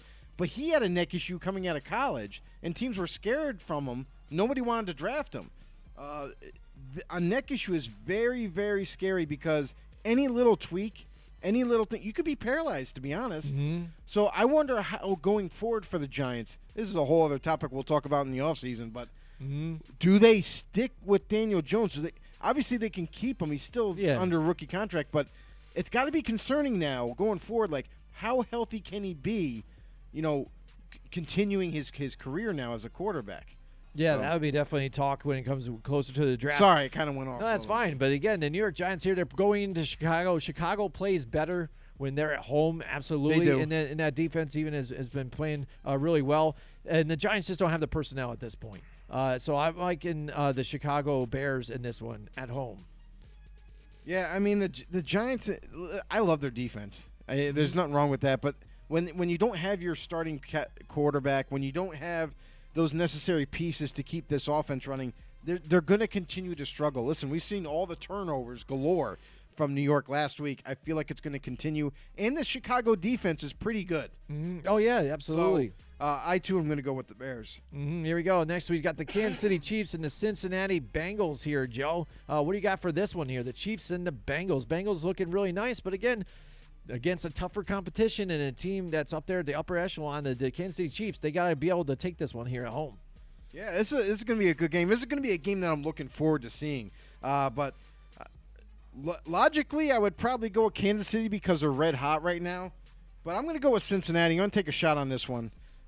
Maybe it's going to give you a shot to catch up on me. Who knows? Yeah, because then that's what I'm thinking. Because I'm like, I might just go with Kansas City here just to be. You can't blame me for it. So then maybe I'll get a chance to get back on here. So honestly, I would pick the Chiefs, but I'm going to try to help my boy out a little bit to try to catch up. But no, I'm feeling you. What you're saying, and honestly, I think the Bengals do have a shot to win this game. I don't think it's going to be like a walk in the park for Kansas City. That's the thing. Listen, they've kind of had the luxury in these past like 4 or 5 games where they've been home more often than not. And they've kind of fed off that crowd, the crowd energy and everything. That's true, too. Kansas City now they're going to have to go into a hostile environment in Cincinnati. And this is a team that is also playing really well down the stretch. So Cincinnati could really make a statement. If they're able to upset the Chiefs this week, this could not only catapult them higher. You know what I mean? If the Titans happen to lose, then boom, then now they're the second seed. So lots going to ride on this game. So, I'm going to take a shot and just have Cincinnati be my pick. Like I said, I like the pick, too. I think if I went with my gut, I would say Cincinnati here, too. But, again, I'm looking to try and be strategic here. You can only put me behind one, but it might get me back into it. Real quick, Tom is picking alongside of us. He's got Buffalo in the first game. He's got the Chicago Bears, and then he's got the Chiefs. And he also said before, he said there are teams with franchise quarterbacks and those without. Daniel who? Exactly. That's the problem here. He's got Chicago, Kansas City, he said, and Higgins and Boyd are tough. There, see, he's got KC for that one. It'll be tough. We'll see. I'm hoping it's going to be a good game. You know, so at the very least, I think it will be. Yeah, definitely. Playoff implications there. Miami Dolphins and the Tennessee Titans. We talked about this earlier because these are teams that are going to be facing each other and trying to vie for a spot here through the playoffs and seeding. Miami Dolphins on a 7-game winning streak here. Titans again, hit and miss at times, but again, those better teams prevail. And I think overall, this is probably just a better team right now. 2 former New England. Coaches of their franchise. Mike Vrabel wasn't a coach for them, but for the Patriots, but he used to play for them, stuff like that. From that organization in that tree, though. I think I'm going to slide with Tennessee on this one. I think the winning streak of Miami ends right here there. Because even in that last game, I was watching them, and it took really their defense to play really tough to get them into that game. Tua was making turnovers and mistakes, and that offense really wasn't moving really well. So I like the Tennessee Titans in this one. I'll attribute to that offense not running well because that Saints defense is pretty darn good. Oh, yeah, absolutely. But, this one, you're going with the Tennessee Titans. I'm going to go opposite. I'm gonna go Miami Dolphins in this one. I really love how the defense is playing for the Dolphins. They are playing lights out. And I feel like they're going to do enough to make this a real good game. All right, and what's up with Waddle's dance? I know his last name is Waddle. Do you have to do that stupid dumb penguin dance? Yeah, he's the Waddle guy. It's kind of weird, man. It's weird. Let him live. Hey, I guess he's a rookie. You know how old he is? It's weird, man. I don't get it. But anyways, the Las Vegas Raiders and the Indianapolis Colts. Joe, what do you got in this one? The Vegas Raiders and the Colts. Listen, I don't have any confidence in the coaching staff of the Raiders. I know they pulled off a win just barely last week, and I feel like their offensive coaches are just actually holding back this offense. I know that they don't have all their pieces together anymore, but man, there's some missed opportunities with what they're doing. Every first down seems like every first down they're still running the ball again. It seems like there's no creativity. So because of that, I don't think they're gonna do much against this Colts team. Listen, Colts defense is playing so much better right now. The Colts offense is hitting it on all cylinders, and they're getting healthier this week. So I'm gonna go with the Colts on this one. Right. Tom has the Tennessee Titans, and then he has the Colts. I'm going to go with the Colts, too, as well, because even if Brent Hundley ends up being the quarterback, I think they, again, going to try and control the running game and get that going there. And I think once the Raiders are on the field, like you said, the offensive choices are going to be part of the mistakes, and having that defense on the other side to help apply the pressure on Derek Carr and stuff like that. It's going to get, I think, ugly at times. I mean, the deciding factor for that game is Colts. The deciding factor for that game is, listen, the Raiders have struggled against the run. If Taylor's able to run all day, that game's over. So, I mean, we saw Booker put up a lot of yardage here against the Raiders here at the Giant Stadium. So, the Jacksonville Jaguars and the New England Patriots. Jacksonville, just again a bad team, just doesn't look all together. Defensively, they struggled last week, and that's the really sad thing about this team. So New England Patriots able to bounce back from that loss against the Bills. I like the Patriots. Their one victory they're going to get at home. Let's go Jacksonville. Come on, you can do this.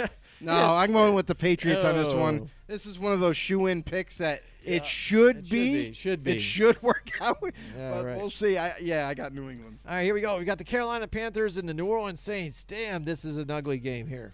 That's terrible. Taysom Hill and those guys, they're going to still be out on COVID watch still, right? You think? On all that? Are we going to see Ian Book again? I don't know. Can we put a disclaimer on this one? Yeah, we're going to definitely put a disclaimer on this one. Let's say if Taysom Hill starts, we're going to pick the Saints. Yeah.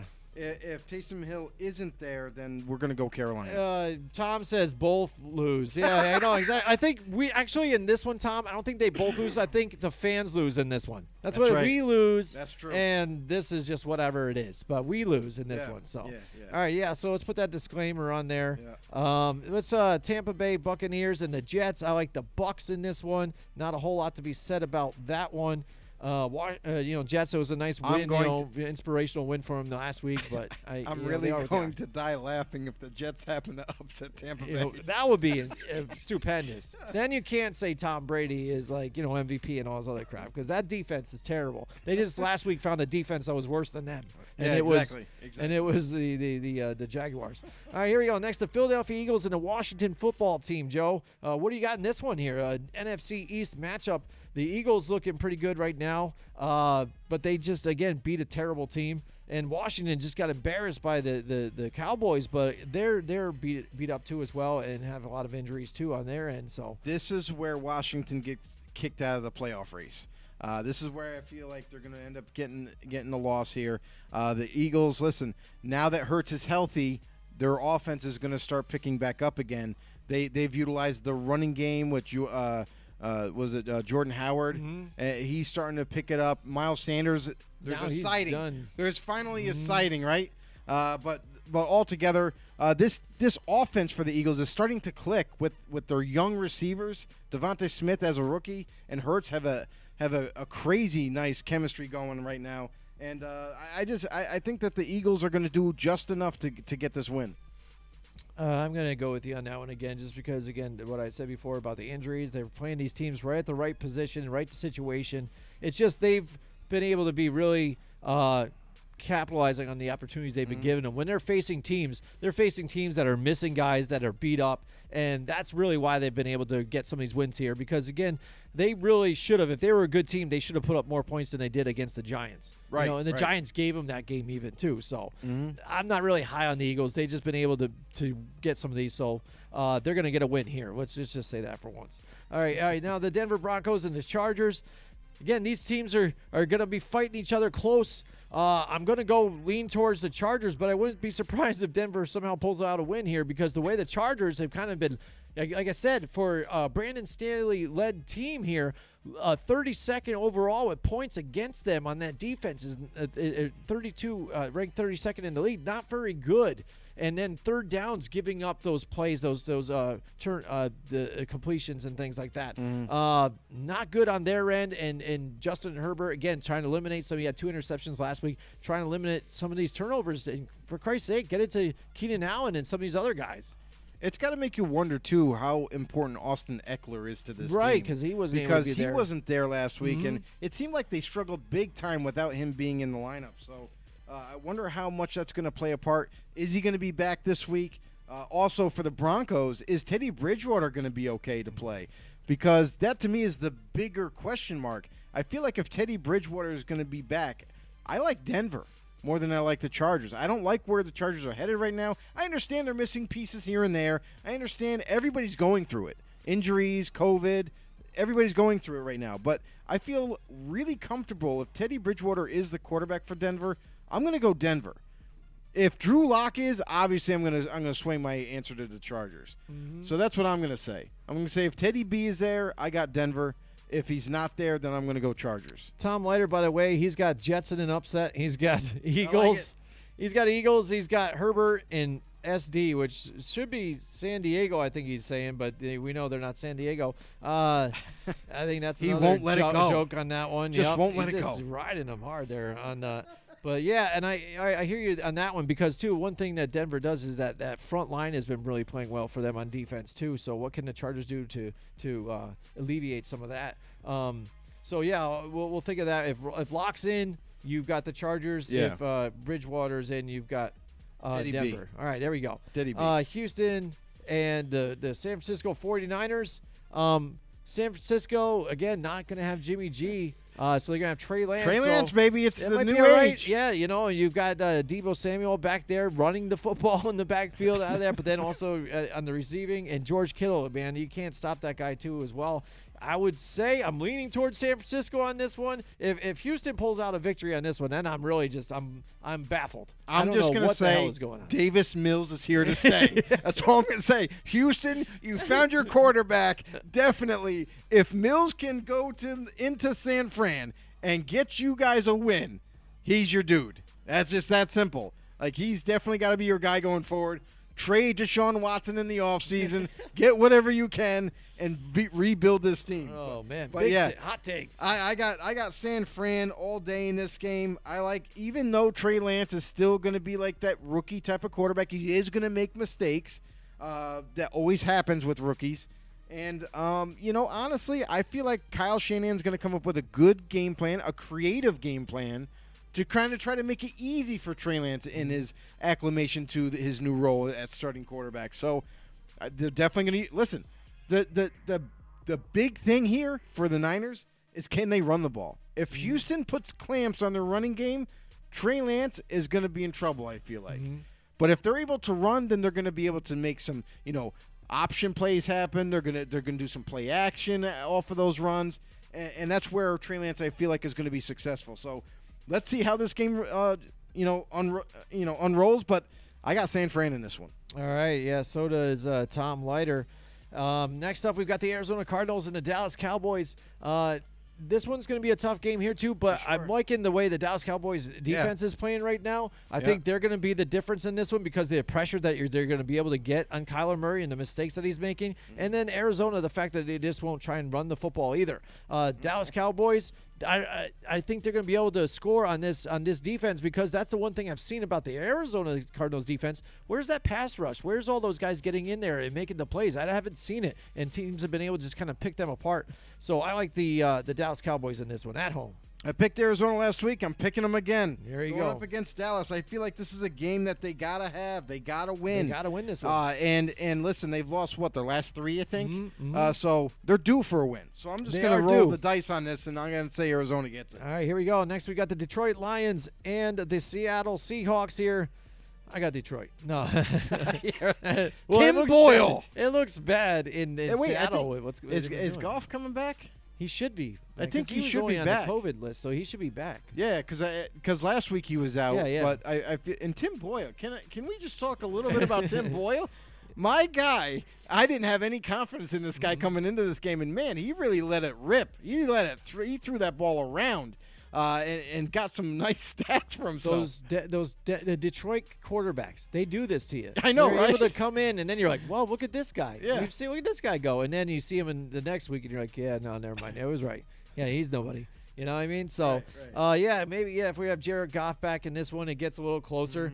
But again, Seattle at home. I liked how they used Penny now, finally getting the running game. I was watching that game, and I'm thinking, Joe and I were like, we said they got to get running, and it looks like they were. And they were doing well. And then at the end of the game, it seemed like they wanted to go away from that. And let's drop Russell Wilson back so he could get sacked and things like that. Like, what are you doing? Yeah, and they just let the Bears back into the game. Hopefully they do it this week against a hungry Detroit Lions team who is really trying to play every single week like they're in the playoff hunt. So this is going to be a knockout, drag-out game, but I like the Seattle Seahawks here as well. Dan Campbell, don't screw up your draft picks right now. That's all I'm going to say. Keep losing. Lock it in. Lock it up. But, I'm going to go Seattle, too. Listen, Seattle's at home. Regardless of what they have, available to them for firepower, they're going to be fine. Detroit, they're one of those teams that just keep competing, and they got nothing to compete for. Just pride, I guess. You know what I mean? So, but yeah, I got Seattle. I think Russell Wilson and company, they're gonna do what they have to do to get this win. and despite Seattle's porous defense. Absolutely. And then we got the Rams and the Baltimore Ravens. Ravens, I think I've said it before, kind of a shell of what they were. And you're going to say it again. And the issues with quarterback. So I'm not going to get a whole lot into this one. I like, even though they're at home, they do play tough at home still. They kind of step up. I like the Los Angeles Rams in this one. Yeah, I sentiment the same thing. I like the Rams in this one, whether Lamar Jackson is going to be healthy and back or if it's going to be Huntley there. The backup quarterback, even though he's playing out of his mind, really, in his first season in the NFL. I like the Rams. I like what they've done already. They're starting to crank up the heat, as they get, down to that playoff race. So, yeah, I'm going to go with the Rams on this one. And Cam Akers is healthy to play this week, too, right? So he should be good. And, yeah, Cam Akers has been designated to return last week. Yep. And he's right there, so... And with the news about Devery Henderson now going to be done, it looks like, he's coming in right at the right time. Now, the question is how much rust does he have to knock off? He's definitely not going to be in game playing shape, so he'll be limited in a role. So it's going to be between him and Sony Michel to kind of split time this week. But hey, Sony Michel's been exactly. on point. I was going to say that's a nice 1-2 to have though too as well. But this game right here might not look like much, but this has playoff implications too. They could knock Baltimore down at another peg. So a lot can happen this week. Absolutely. Now we've got the Minnesota Vikings and the Green Bay Packers. Green Bay at home. Minnesota's used to playing in the cold, too. Don't forget that they did play at an outdoor stadium at one point. Now they're in a nice, cozy, warm dome. But Minnesota got a chance to get back into this thing if they could pull out a win against a divisional rival in the Green Bay Packers. Packers have been doing well, but again, a couple nail biters. They kind of get up a bit, and then towards the end of the game, they kind of let these teams bounce back. Like we saw with the Baltimore Ravens almost upset them at the end when they went for 2 and almost got it, failed. And now we saw just last week that the Browns almost did the same thing and weren't able to capitalize on it to tie the game. So Vikings are going to play them hard. I think Dalvin Cook's not going to be able to play. I think it's going to be Madison that's going to be there at the running back situation. I think that's going to be a little bit of a factor here. I like Aaron Jones to light it up in this game. I like the Green Bay Packers. I mean, the Green Bay Packers, man, between Jones and now A.J. Dillon, who's becoming more of a prominent role in this offense, that's really tough to deal with right? as a defense. Right. I mean, you got one guy who can just beat you with his moves and his speed, and he, don't get me wrong, he can run you over too. He's a really good back. But then you have A.J. Dillon, who you got to contend with, and that guy's like a monster running with a football. He just plows through people and hammers you, punishes you throughout the game. So when you have those two guys behind Aaron Rodgers, who's able to distribute the ball to the likes of Devontae Adams, one of the best to ever do it, and then his other receivers that he's finding, Alan Lazard is now starting to have a more prominent role, and Rodgers is trusting him more down the stretch. So with that chemistry starting to evolve too, going into this playoff run, that's just going to pay huge dividends for this team. The Packers defense is playing better now. It's hard to go against them in Green Bay. I got Green Bay as well. All right, Tom Leiter, just checking in on what he's been doing. He says Seattle lost to Chicago at home. Shake my head. Yeah, absolutely. That was tough. Like I said, I shut the game off, and I'm like, really? They lost? I thought it was over too. Then he's got the Rams. He says Lamar would get hurt against that front seven. Yeah, probably. And that's the thing. You watch the Baltimore Ravens all season. They've been in tight games to where they've even been behind, and they've had to claw and drag and get back into these games, and I just think that it's just too much now. And you got to also look at, too, Lamar Jackson's been struggling. I mean, he's been throwing picks a lot now, so making bad decisions.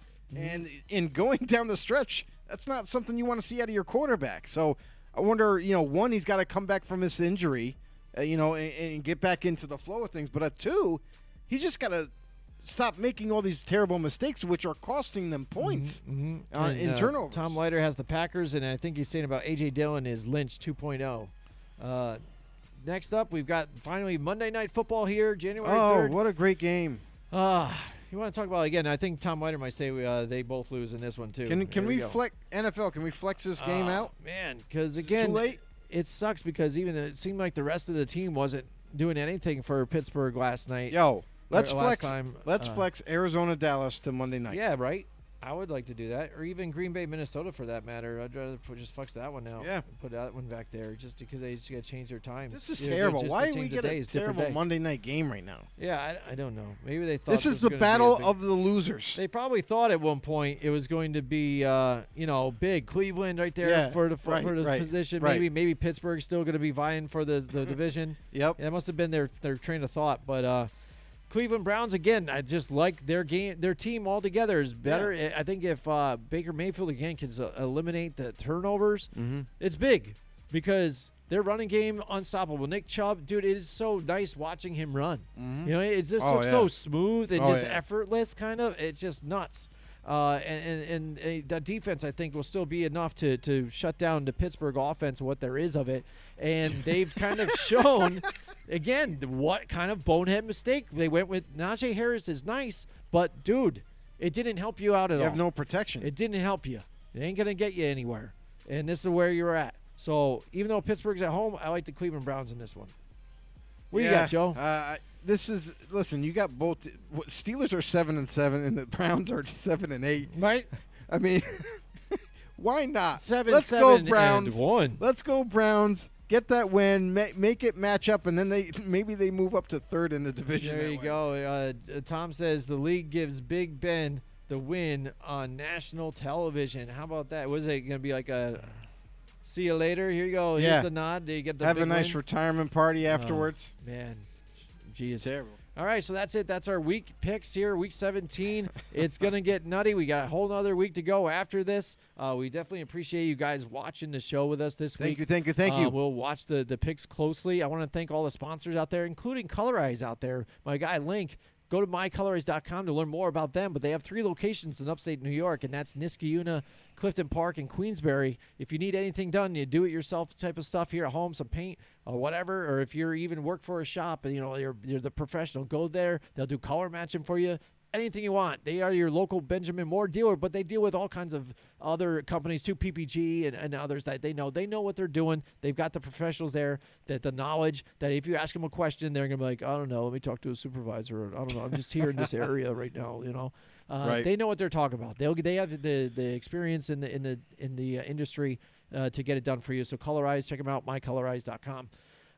That's it, Joe. It's been a pleasure. Good to have you here with us Thanks this for week. having me. I'm glad you're Thanks for back. having me. I know last week's remote show was pretty fun, but it's good to have you here in the flesh. Appreciate it. Like we've said before, make sure you guys join the Facebook group, Football on the Know Show. Like our page, Football on the Know, /Jim and Joe.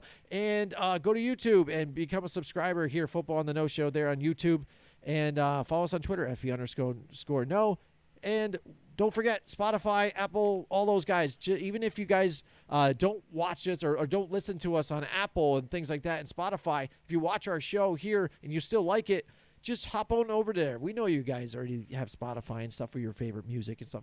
Go look it up, Football on the No Show, and just give us a nice 5-star rating because you love us that much. And that just helps us out. And follow us. Why not? Follow us on anywhere you can get your podcasts. Make sure you give us a follow. Really appreciate it. All right, and thank you so much, and we'll see you guys next time. Join us next week from 8 till 10 Wednesday night for more Football on the Know with Jim and Joe.